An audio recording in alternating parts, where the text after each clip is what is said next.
Cummings, historian of the California High School Speech Association.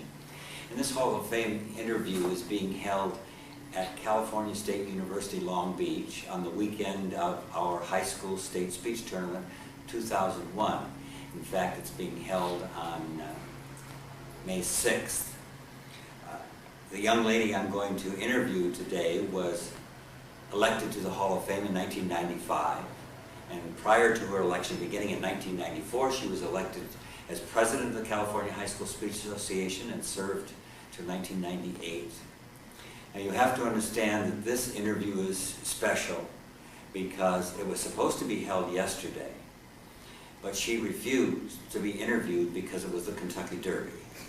And if anyone knows this woman, they know that the Kentucky Derby is probably next to God to her.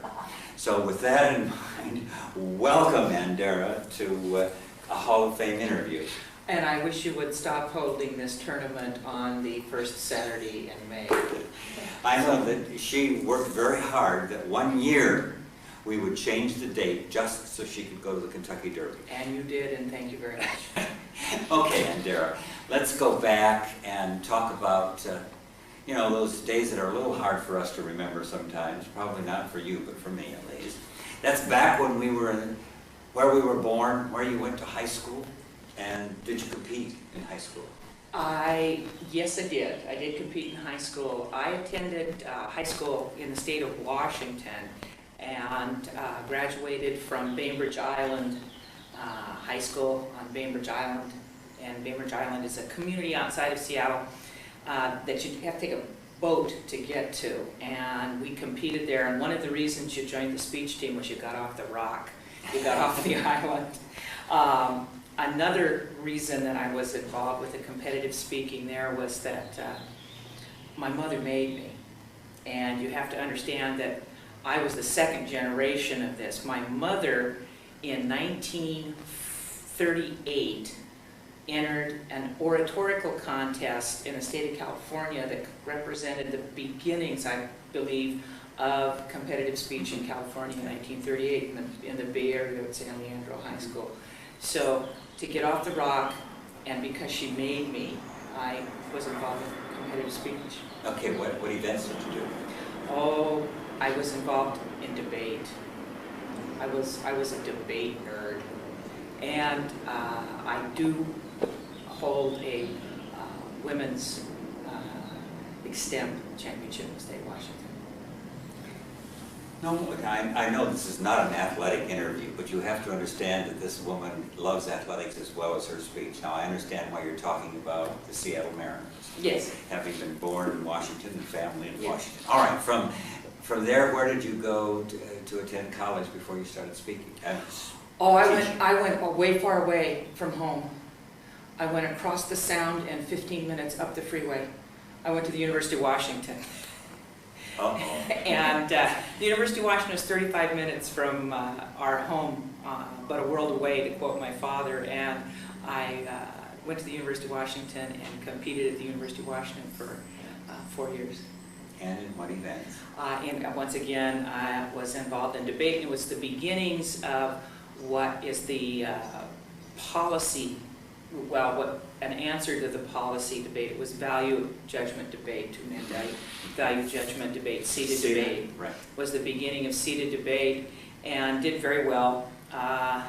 Also was involved in oratory, and the coach said, you have to do interp. I had never done interp in my entire life, and the coach said I had to do interp. So I entered one interp event and was terrible, and he decided I didn't have to do it again, but I did enter interp. Okay, now when you finished college, now I know we'll mention that you've gone on beyond the bachelor, but when you finished college and went out into teaching, where did you teach first? Well, I graduated from the University of Washington in 1970, just as Bowling had lost the SST. And there were 300 jobs for teachers and 6,000 graduates in education. Not all of the jobs were for first-year teachers. My father said he would not pay for law school, and I needed to find a way to support myself. I looked and looked and looked, and finally in December of 1971, there was an ad that had been placed at the placement service that read Holtville High School, Holtville, California. My father and mother are both native Californians, and I said, "Where's Holtville?" It took us 20 minutes to find it on the map. And it's down way south on the Mexican border over in the eastern corner of the state in the desert. And I wrote a letter off, and they flew the principal up to Washington State. And I ended up in the extreme southeastern California, a little town called Holtville. That's amazing. Oh, yeah. Mm-hmm. Well, obviously, that little town, Holtville, must be dear to your heart, because how long have you been? I've been there 30 years, and a number of people have asked me, why have you stayed 30 years down there? It's a very interesting experience. First of all, when I went 30 years ago, the high school is a four-year high school, and unlike a lot of the programs here, there were 430 students in this. We now, 30 years later, have 650 students. So we have not grown that quickly, nor have we grown that fast. But the students, they are just so thankful for anything you'll do, and the community welcomes you. It's small town America. It is really wonderful that way. It's still alive. In your coaching at Holtville, can you remember or want to remember some really pleasant experiences with the students as far as successes at state or nationals, or any other pleasant experiences? Well, the pleasant experiences, successes. Now, I know that the first time they ever see snowfall is a real, it's just wonderful to watch. It is amazing. It's amazing. And the mountains between San Diego and California and the Imperial Valley, you go up to 4,000 feet, and there are times when we've had snowfall, and you stop the car, or you stop the van, and they get out and throw snowballs, and they've never seen it, and some of them are just standing in the middle, just staring up, trying to figure out where it's coming from. And they're, those kinds of little things. Yes. I've had other successes. I've had 9 finalists at the state tournament. I've had a state champion, that sort of thing. But it's the kids watching the snowfall for the first time, or taking them into a restaurant that has a tablecloth on it. Yes. That really are the most pleasurable to me. And I think probably in our lives, after you retire 30, 40 years from now, that those are the things that we remember, not necessarily the things that the successes as far as who won a trophy or whatever, but those little things that you help kids experience, and I'd like to hear that. Over the years in California, you have served in several capacities officially. And what are those? Well, in the league, the San Diego Imperial Valley Speech League, I have probably held I've never been secretary. I can't spell, so they won't let me be secretary. And I can't pronounce names, so they don't like me to read the results. So they let me hand out trophies. But I have been, I think, the president and the vice president there. I have served as the area chair. I have served as the curriculum representative. You mentioned I did serve as the president of the California High School Speech Association. I have been involved with the district committee for the NFL, and we'll do just about anything except maybe, no, I've even cleaned restrooms. Yeah, welcome to the world.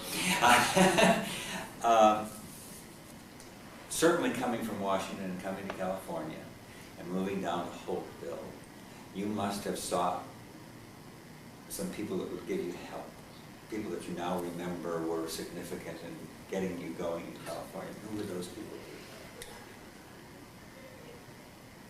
January the 27th, 1971 is the first tournament I ever attended in California. I had been in the state and employed by the Holtville Unified School District about a week. And I had received a letter from a gentleman that they called Father O, who was at Damien, Father O'Laughlin, who had said that we were about to lose our NFL charter, which the school had held since 1958, so it had quite a history. I had asked a number of people, since I didn't know much about what I should do. I was told to seek out and ask Myrna Goodwin. She could answer questions for me. So at this tournament, I asked, can someone show me who Myrna Goodwin is? They pointed to Myrna. She was standing under a tree, and if we go to what is now the Cal Western, well, no, it was the Cal Western University. It is now the Point Loma Nazarene College. Okay. I can show you where the tree was. There's a building there now, but I can show you where the tree was. Now, is there a connection? Yes. Her standing Oh, there and the but tree she- going away? I don't know whether there is or not, but I walked up and introduced myself and said, what can I do to save a charter? And the woman came at me with about 15 different things all at once and sort of scared me a little. But she was very influential, and anytime I've needed help, I have been able to ask help from Myrna with this, and that was my introduction to it with it. See, when you said that you could show me right where the tree was, or I thought you were going to say there was a statue of Myrna there. No, there's no statue. Should be. Should be, but there's not. Another gentleman is Papa Joe Lagnes, and Papa Joe would take me around and introduce me to people at different tournaments, wanted to meet different people, and he would also come looking for me every time he wanted to debate judge.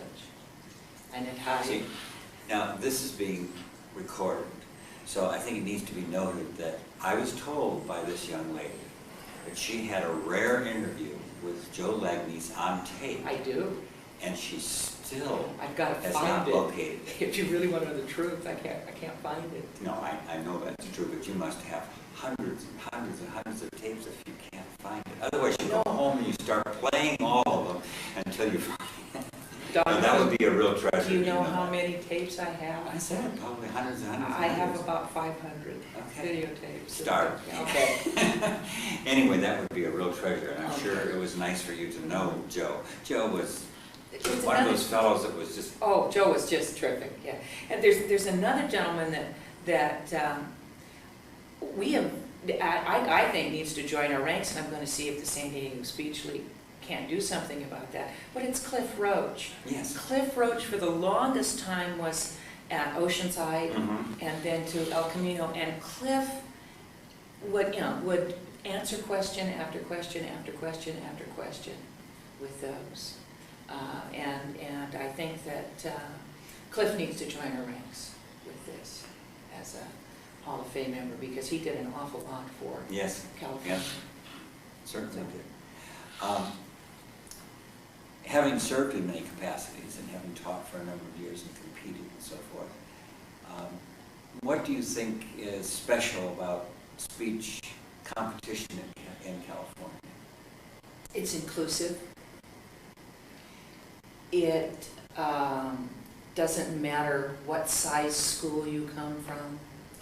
It doesn't matter where in the state you're located, that you can compete on an even keel and everyone can do this activity.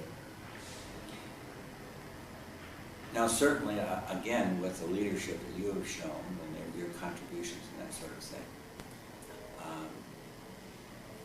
what do you feel personally was your biggest contribution to our organization?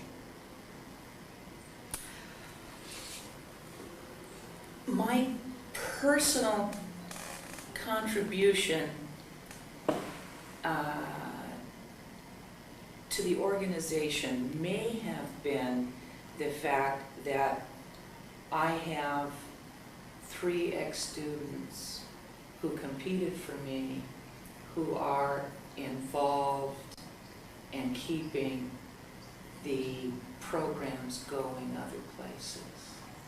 That's That- nice, isn't it? That I have one that is on my campus who I am grooming to replace me, and who has said that yes, but I have them several other places who are involved in keeping the activity going, and that's what we need, is to Yeah, keep well, the one of the activity. saddest things, as you know, in California, is the fact that when a good coach retires, so often there's no one else, or they seek and they cannot find. And when our former students get involved, it really is, it's very pleasing. That's the biggest thing I think I've done for the organization.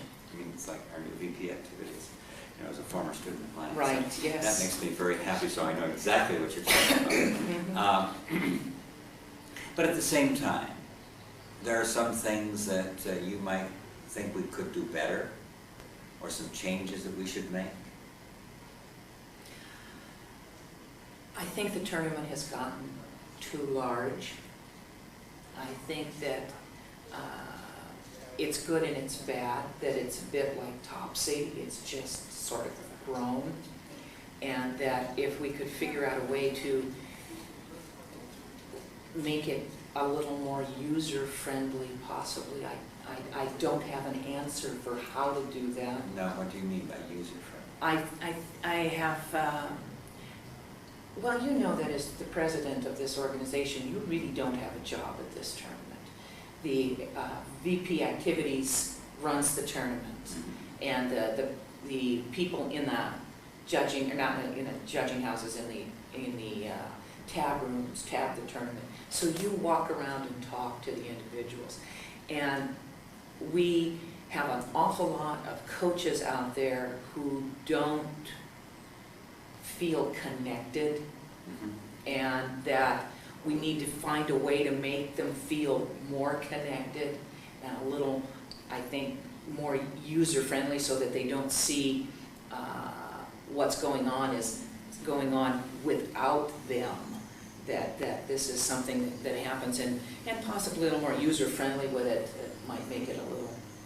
I wish you had the answer to that, too. I do, too. I don't know what it is. But it's definitely a problem. But don't you look back on when you started coaching and teaching, that you felt left out? I mean, you had people like Myrna that helped you, but when you went to a state tournament or a national tournament, I mean, I used to be frightened to death that I'd say something wrong and they'd take it out on my kids, and that's so foolish, but that's the concept. And we need to make it, I don't know how to make it more user-friendly, but that's what I see as part of the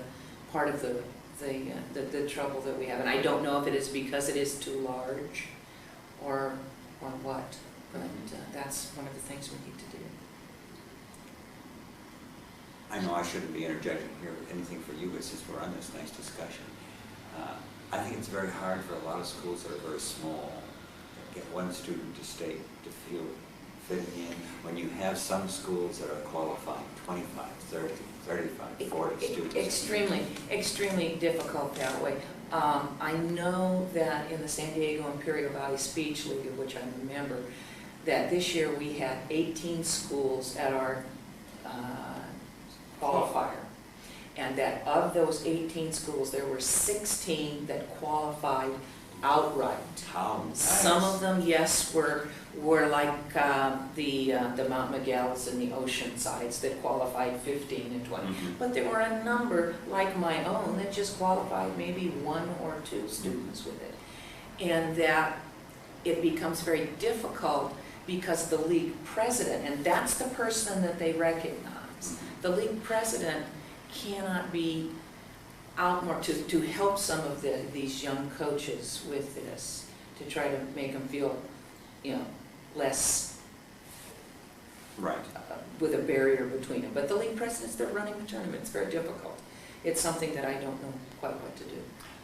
this has nothing to do with what we were talking about, but I have to ask you, how did you manage to get a doctorate while teaching and getting and coaching and all that sort of thing, so that you are the doctor of our organization? Took me 10 years. Okay. Took me 10 years to do it. I started in 1984, taking 1 and 2 classes. It's out of the University of Oregon, and 1 or 2 classes, and it was on the way home. I was able to do it, some of it by correspondence, but it just was plodding away at it and deciding it was something I wanted to do. You have to understand, I come from a family of overachievers. My sister is a physician. I have another sister that is a CPA, and I was just a teacher, to quote my mother. Yes. And I wanted my doctorate. So I am now, you know, they're doctor, you know. They're, all of I us. wouldn't mind it.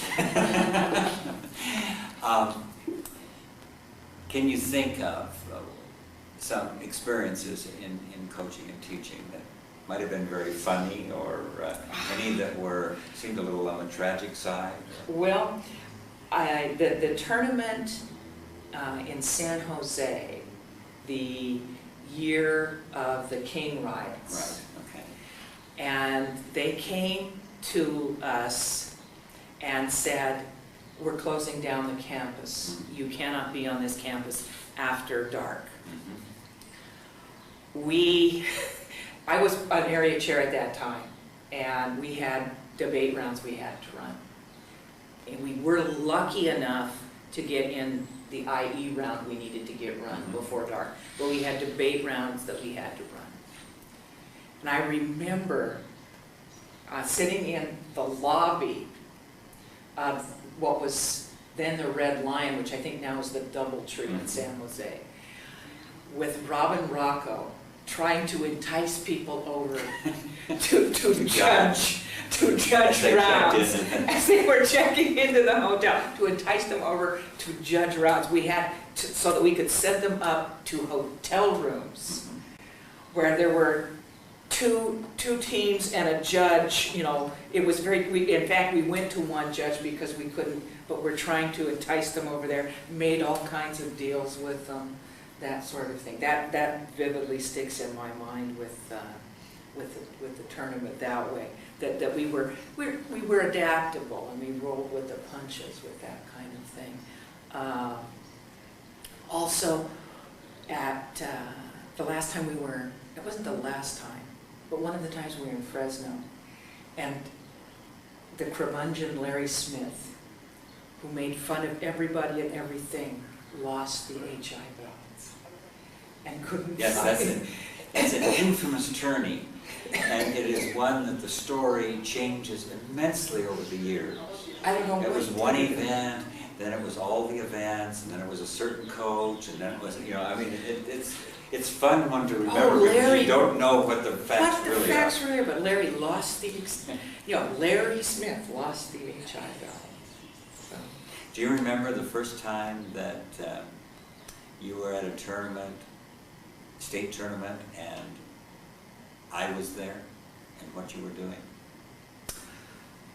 The first time that I was at a state tournament and you were there, the first time I worked at a state tournament. The first time you worked at a state I tournament. was running the extemp prep room, and we were at Alhambra High School. Yes. And you guys didn't like the way I was running the extemp prep room, and you came in and said it to me, and I said, tough. Well, we don't put that on tape, but I do want it recorded that having met you at that tournament, I came away from that tournament saying, that will never, ever do anything at a tournament again. And I don't know what it was that weekend, because after that, you were never like that, but you certainly were as strict. Gertrude Backus taught me how to run an extemp prep room. Whew! And I've been around a long time, and this one was not going to take a word from me or anybody else. No. But those are good memories. Those are right. I can remember laugh that. about them now. Right. I was not laughing at the tournament. Okay. It was you and Dick Adair. Yeah. Uh-huh. Kennedy. Yeah. Yes. Kennedy. He's in politics now. Right. Yes. All sorts of good things getting away from him, but he misses it. He comes back every now and then. Are there any things now that I've missed? I mean, you know, sitting here, questions pop into my mind that I want to know about, but then sometimes I miss things that I think afterwards I wish I had asked this question. And maybe there are some questions you wish I had asked by telling anything related to your career in coaching and in speech that I have missed. Well, I don't know whether there's anything. I do have some feelings about the activity. It's become a family activity. My mother was involved with this. I have been involved with this, and I now have a 14-year-old nephew who is competing in debate in Washington State at Bremerton High School. You need to recognize in this tape that she does not have a picture at the moment, but normally she would and would show you. Yes, indeed. And then, I mean, when you're proud of your relatives, Yes. I think it's nice. Mm-hmm. I like that. There is something about the activity that draws people together that you don't have to do well, because the students, I've had some students who have done very well at the state tournament and gone on to do wonderful things in life. But the students that you remember are the ESL students who you coerced to doing something, who now comes back and says, "You changed my life." Yes. Those are the kinds of things that the activity brings out. And if we concentrate on the way we become, the trophies we've brought back together, it just doesn't do it. My youngest nephew had 18 debates and he lost every one of them. And I asked him. I hope you weren't coaching him. I was not coaching him. I said, "Alex, what does this mean?" And he says, "It means I'm going to camp." He's lost every one of those 18 debates last year as a freshman. But he is so caught up in the activity. And if we can do that, there's a real, I think, future with this. And it's just something that will continue on. Just because this is on tape, I want to know your prediction of who will win the American League and who will win the World Series. Well, that's very easy. That's very, very easy. The Seattle Mariners will win the American League and will go on to win the World Series. I'd ask you about who's going to win the Kentucky Derby next year, but you don't know. We don't know the horses. They've Right. not really been put up. But I think you do need to know that in 30 years, I figured this out. In 30 years, I have driven 510,000 miles in a school van. I don't know what connection that has with the Kentucky Derby, but I think that's a terrific statistic. It really is. It's a marvelous thing, and I want to thank you 510,000. for sharing with me today. You're welcome. And I can't say come back another day because this is it, baby. You got it.